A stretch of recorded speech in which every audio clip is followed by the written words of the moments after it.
Nimshukuru sana Mheshimiwa Rais kwa namna anavyoisimamia wizara hii. Kwa kweli namuona anafanya kazi. Wakurugenzi wote, watendaji wote wanafanya kazi vizuri.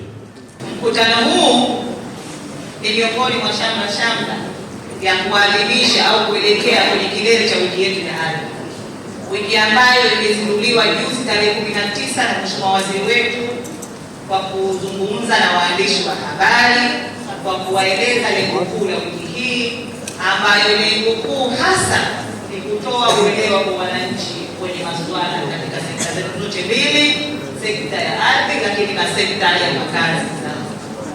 Na kwa bahati kuu ya mkutano huu Mheshimiwa ni kuja kujitathmini kazi kubwa ambayo inafanywa, lakini nafika muda nadhani lazima kama wafanyakazi au kama binadamu lazima tujitathmini.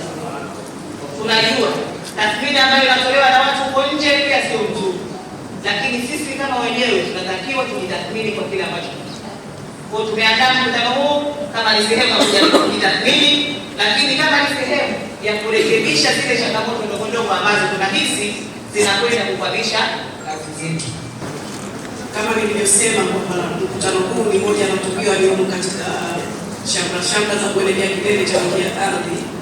Wizara ya Ardhi na Maendeleo ya Makazi Juni kama hii mwaka jana ilifanya au ilitekeleza wiki ya ardhi kwa awamu ya kwanza, ambayo matukio mbalimbali yalifanyika kwa kipindi kile na tukafikia siku ya kilele.